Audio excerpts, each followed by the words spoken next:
SV6 news కు స్వాగతం. ముందుగా హెడ్లైన్స్.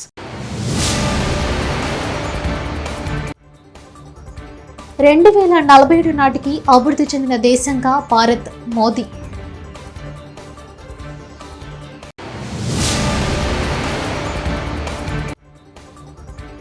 రాజకీయ జీవితంలో ఎన్నో కష్టాలు, అవమానాలు భరించ మంత్రి పొంగులేటి.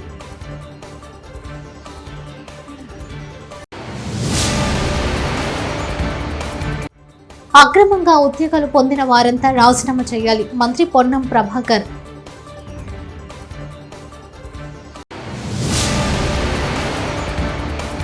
నాంపల్లి రైల్వే స్టేషన్లో పట్టాలు తప్పిన చార్మినార్ ఎక్స్ప్రెస్.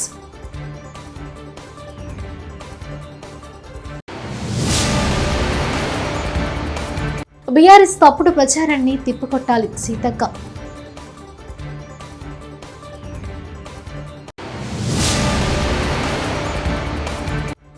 చంద్రబాబుకు హైకోర్టులో భారీ ఊరట.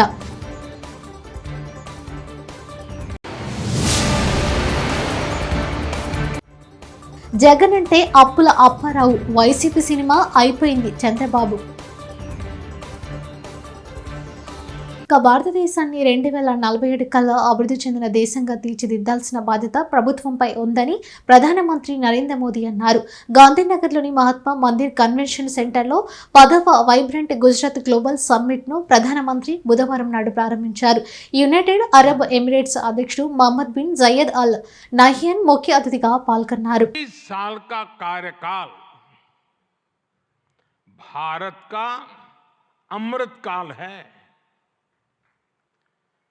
ये नए सपने,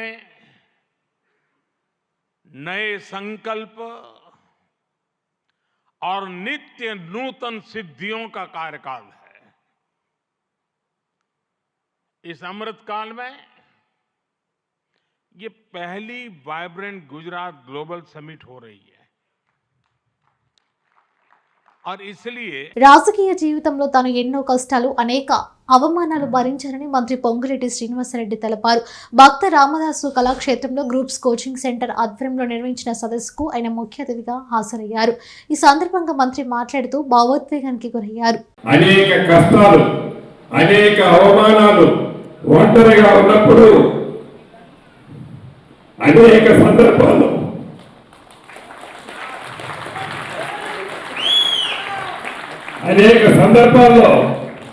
కన్నీరు నా కార్యకర్తలు, నా నాయకులు పెట్టుకున్నప్పుడు వారి ముందు నేను బాధపడితే వారు బాధపడతారని దిగమింగుకొని ఒంటరిగా ఉన్నప్పుడు ప్రభుత్వ విభాగాల్లో దొంగదారిన ఉద్యోగాలు పొందిన వారంతా వెంటనే రాజీనామా చేయాలని మంత్రి పొన్నం ప్రభాకర్ సూచించారు. కరీంనగర్లో ఉదయపు నడక కార్యక్రమంలో పాల్గొన్న మంత్రి జెన్కోలో అక్రమంగా ఉద్యోగం పొందారన్న ఆరోపణలు ఎదుర్కొంటున్న ఇంజనీర్ సరిత విషయంలో ఘాటుగా స్పందించారు. ఈ ఆరోపణలతో మాజీ ఎంపీ వినోద్ కుమార్ కు ఎలాంటి సంబంధం లేకుంటే పోలీసులకు ఫిర్యాదు చేయాలని సవాల్ విసిరారు. భూ ఆక్రమణదారులు కాంగ్రెస్ పాలనకు భయపడాల్సిందేనని హెచ్చరించారు. టీఆర్ఎస్ నాయకుల గుండెల్లో దడవుడుతోంది.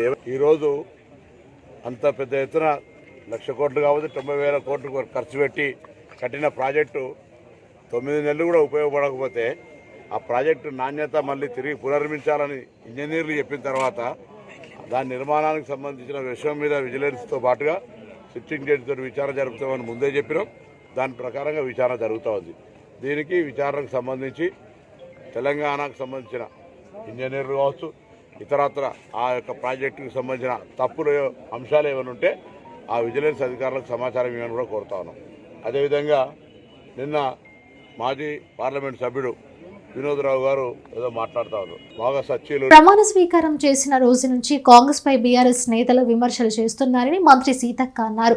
బుధవారం మీడియాతో మాట్లాడుతూ ఆర్టీసీ బస్సుల్లో మహిళల ఉచిత ప్రయాణాన్ని బీఆర్ఎస్ ఓర్వలేకపోతుందన్నారు. బీఆర్ఎస్ నేతలు చేస్తున్న తప్పుడు ప్రచారాన్ని కాంగ్రెస్ నాయకులు గట్టిగా తిప్పి కొట్టాలని పిలుపునిచ్చారు. ప్రజలకు ఇచ్చిన ప్రతి హామీని కాంగ్రెస్ ప్రభుత్వం అమలు చేసి తీరుతుందని స్పష్టం చేశారు. నియోజకవర్గంలో ఓడిన కాంగ్రెస్ అభ్యర్థులు ప్రజలకు అందుబాటులో ఉండి సమస్యలు తీర్చాలన్నారు. రాష్ట్రం బాగుండాలంటే కేంద్రంలోనూ కాంగ్రెస్ ప్రభుత్వం రావాలన్నారు. పార్లమెంటు ఎన్నికల్లో భారీ మెజారిటీతో కాంగ్రెస్ ను గెలిపించాలని మంత్రి సీతక్క కోరారు. తెలుగుదేశం జాతీయ అధ్యక్షుడు మాజీ ముఖ్యమంత్రి నారా చంద్రబాబు నాయుడుకు ఏపీ హైకోర్టులో భారీ ఊరట లభించింది. బుధవారం నాడు హైకోర్టులో చంద్రబాబు వైపు ఉన్న పలు కేసులపై విచారణ జరిగింది. ఈ విచారణలో హైకోర్టు కీలక తీర్పునిచ్చింది. ఒకేసారి 3 కేసుల్లో ముందస్తు బెయిల్ మంజూరు చేసింది. ఐఆర్ఆర్, మద్యం, ఉచిత ఇసుక కేసులలో ఏపీ హైకోర్టు బెయిల్ మంజూరు చేసింది. అలాగే మద్యం కేసులో నిందితులుగా ఉన్న మాజీ మంత్రి కొల్లు రవీంద్ర, విశ్రాంత ఐఏఎస్ అధికారి శ్రీ నరేష్ కు ఏపీ హైకోర్టు ముందస్తు బెయిల్ మంజూరు చేసింది. ఎన్టీఆర్ కు స్ఫూర్తి గురజాడని టీడీపీ అధినేత చంద్రబాబు నాయుడు అన్నారు. బొబ్బిలిలో నిర్వహించిన రా కదిలిరా సభలో చంద్రబాబు పాల్గొని ప్రసంగించారు. రా కదిలిరా నినాదం 5 కోట్ల మంది ఆంధ్రుల కోసం అని చెప్పారు. తెలుగు బస్సులు ఐటీలో తలెత్తుకుని తిరిగేలా చేసిన ఘనత టీడీపీదని అన్నారు. తనకు కష్టం వస్తే 90 దేశాలు స్పందించాయన్నారు. రాతయుగం కావాలా, స్వర్ణయుగం కావాలా నిర్ణయించాలన్నారు. మీరు చూస్తే కరెంటు ఛార్జీలు ఏం తమ్ముళ్ళు, కరెంటు ఛార్జీలు నేను ఉన్నప్పుడు పెరిగాయా? కరెంట్ వచ్చేదా లేదా? నాణ్యమైన కరెంట్ ఇచ్చామా లేదా? ధరలు పెంచకుండా సమర్థవంతంగా రన్ చేసామా లేదా? ఈరోజు కరెంటు రాదు, కానీ రేట్లు మాత్రం పెరుగుతూనే ఉన్నాయి. ఆ పేర్లు నాకే అర్థం కాల. సర్ఛార్జ్ అంట, ఫ్యూయల్ ఛార్జ్ అంట, లేకపోతే ఎక్కడో కొన్నారని దాని మీద రేట్ అంట. 9 సార్లు కరెంటు ఛార్జీలు పెంచిన చెత్త ప్రభుత్వం ఈ ప్రభుత్వం, అవునా కాదా అని మిమ్మల్ని అడుగుతున్నా. ఈ రోజు ఎంత ఉంది కరెంటు? ఒకప్పుడు 200 రూపాయలు కట్టే వాళ్ళకి ఎంత ఉంది? ఇప్పుడు ఎంత ఉంది? గుర్తుందా లేదా? మాజీ క్రికెటర్ అంబటి రాయుడు జనసేన అధినేత పవన్ కళ్యాణ్ తో సమావేశమయ్యారు. మంగళగిరిలోని జనసేన కార్యాలయంలో ఈ భేటీ జరిగింది. అంబటి రాయుడు ఇటీవల వైసీపీకి రాజీనామా చేసిన సంగతి తెలిసిందే. తన భవిష్యత్తు కార్యాచరణ గురించి తర్వాత ప్రకటిస్తారని ఆ సమయంలో ట్వీట్ చేశారు. పవన్ కళ్యాణ్ తో భేటీ కావడంతో జనసేనలో చేరే అవకాశాలు ఉన్నాయి. గుంటూరు లోక్సభ నుంచి పోటీ చేయాలని అంబటి రాయుడు భావించారట. అయితే టికెట్పై వైసీపీ హైకమాండ్ నుంచి ఎలాంటి క్లారిటీ రాకపోవడంతో కేవలం 10 రోజుల వ్యవధిలోనే పార్టీకి రాజీనామా చేశారు. ఇప్పుడు జనసేన పార్టీలో చేరే అవకాశం ఉంది. ఐపీఎల్లో ముంబై ఇండియన్స్ తరపున ఆడుతానని అంబటి రాయుడు ప్రకటించారు. ఏపీ ముఖ్యమంత్రి వైఎస్ జగన్మోహన్ రెడ్డితో విజయవాడ ఎంపీ కేశినేని నాని భేటీ అయ్యారు. బుధవారం తాడేపల్లిలోని క్యాంపు కార్యాలయంలో సీఎంను ఆయన కలిశారు. విజయవాడ తూర్పు నియోజకవర్గం ఇన్ఛార్జ్ దేవినేని అవినాష్, అయోధ్య రామిరెడ్డి, మాజీ మంత్రి వెల్లంపల్లితో పాటు కేశినేని నాని క్యాంపు కార్యాలయానికి వచ్చారు. కాగా తెలుగుదేశం పార్టీకి రాజీనామా చేయనున్నట్టు కేశినేని నాని ఇప్పటికే సోషల్ మీడియా వేదికగా ప్రకటించిన విషయం తెలిసిందే. అలాగే కేశినేని నాని కుమార్తె కేశినేని శ్వేత కూడా కార్పొరేటర్ పదవికి రాజీనామా చేశారు. టీడీపీతో తన ప్రయాణం ముగిసిందని ప్రకటించారు. ఈ నేపథ్యంలో సీఎం జగన్ను కేశినేని నాని కలవడం ఏపీ రాజకీయాల్లో ఆసక్తికరంగా మారింది. ఆయన టీడీపీలో చేరుతానని ప్రచారం జరుగుతున్న నేపథ్యంలో ఈ పరిణామం చోటు చేసుకుంది. అంత లొల్లి చేసిన తర్వాత కూడా అట్లాగే ఆ తర్వాత మరి ఏ రోజు కూడా ఒక ఎంపీగా మరి అక్రమ సంపాదన ఇంకోటి ఆశపడకుండా నిజాయితీగా పార్టీ కోసం, ప్రాంతం కోసం, ప్రజల కోసం కష్టపడ్డా. ఆ ప్రాసెస్లో మీ అందరికీ కూడా తెలుసు, ఆస్తులు అమ్ముకున్నా, వ్యాపారాలు మానుకున్నా. ఇవాళ నేను అమ్ముకున్న ఆస్తులు విలువ హైదరాబాద్లో 2,000 కోట్లు, అక్షరాలు 2,000 కోట్లు. నేను అమ్ముకున్న ఆస్తులు మీకు కావాలంటే నా 14 యాక్షన్ అఫిడవిట్ తీసి వాళ్ళు చూస్తే నా ఆస్తులు ఇవాళ వాల్యూ 2,000 కోట్లు ఉంటుంది. అట్లా వ్యాపారం కాకుండా కొన్ని విషయాల్లో ఆయన నా పట్ల ప్రదర్శించినటువంటి తీరులో వ్యాపారం కూడా ఆపుకోవాల్సి వచ్చింది. ఆ రోజు కూడా నేనేం బాధపడలా, వాట్ నెక్స్ట్ అనుకుని ముందుకెళ్ళాను. సరే 19 లక్షలు మళ్ళీ గెలిచాను. ఇక్కడ లోకేష్ గారు మంగళగిరిలో ఓడిపోతే నేను విజయవాడలో ఎంపీగా నేను గెలిచాను. మరి ఆయన పార్టీ ఇన్ఫ్రాస్ట్రక్చర్ అంతా ఇచ్చారు, రిసోర్సెస్ అన్నీ ఇచ్చారు. అట్లాగే పార్టీ యంత్రాంగం మొత్తం ఆయన కోసం కృషి చేసిన ఆయన ఓడిపోయారు.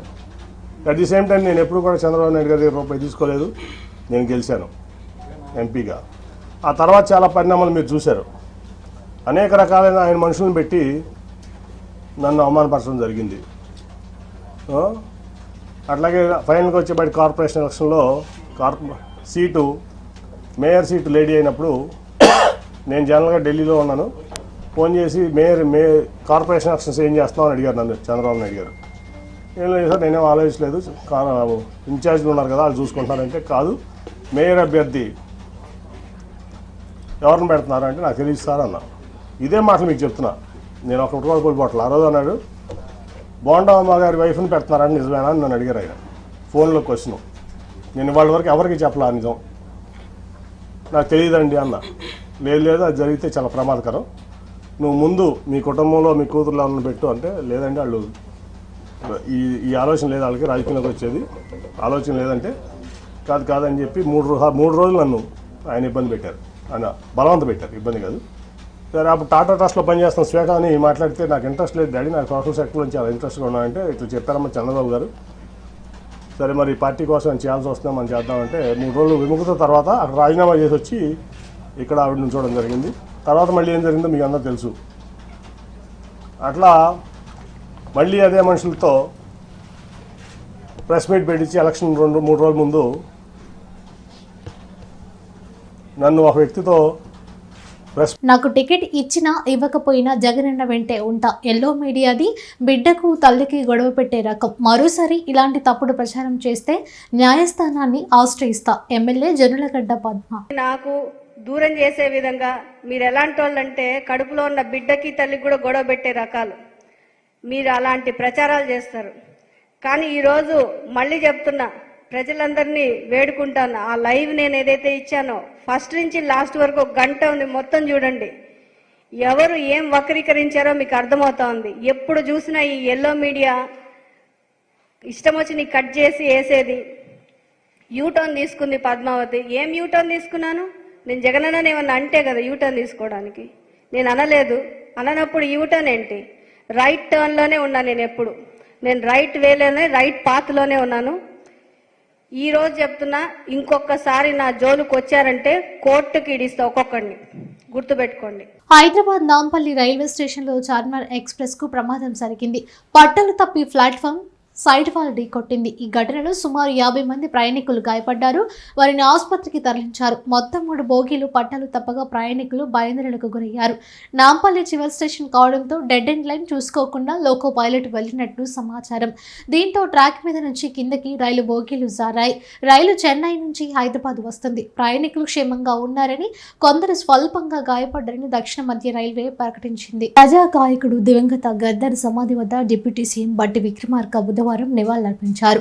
భూదేవి నగర్లోని గద్దర్ నివాసానికి వెళ్లిన బట్టి ఆయన కుటుంబ సభ్యులను పరామర్శించారు. కాంగ్రెస్ పార్టీ ఎప్పుడు వారికి అండగా ఉంటుందని ధైర్యం చెప్పారు.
మాజీ మంత్రి దగ్గుబాటి వెంకటేశ్వరరావు కీలక వ్యాఖ్యలు చేశారు. ప్రస్తుత పరిస్థితుల్లో ఎన్నికల్లో పోటీ చేసేందుకు టికెట్ రాని వాళ్ళంతా అదృష్టవంతులని పేర్కొన్నారు.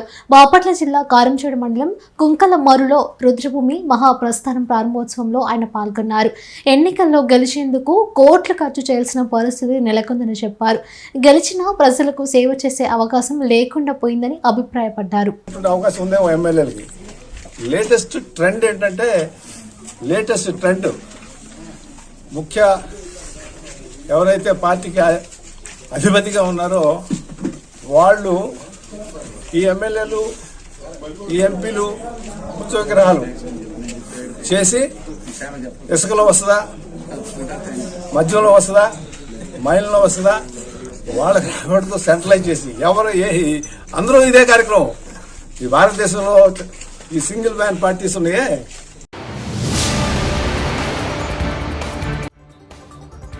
2047 నాటికి అభివృద్ధి చెందిన దేశంగా భారత్, మోదీ.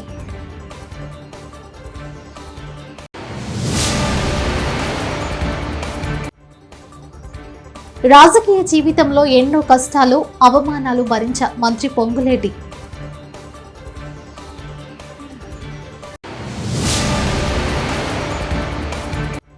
అక్రమంగా ఉద్యోగాలు పొందిన వారంతా రాజీనామా చేయాలి, మంత్రి పొన్నం ప్రభాకర్.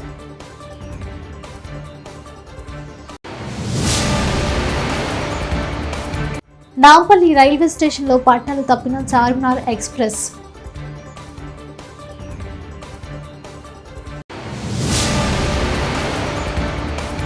బీఆర్ఎస్ తప్పుడు ప్రచారాన్ని తిప్పికొట్టాలి, సీతక్క.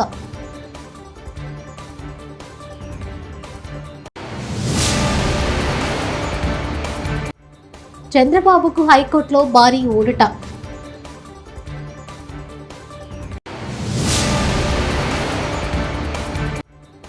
జగన్ అంటే అప్పుల అప్పారావు, వైసీపీ సినిమా అయిపోయింది చంద్రబాబు. ఇవి బులెటిన్ విశేషాలు. చూస్తూనే ఉండండి SV6 న్యూస్.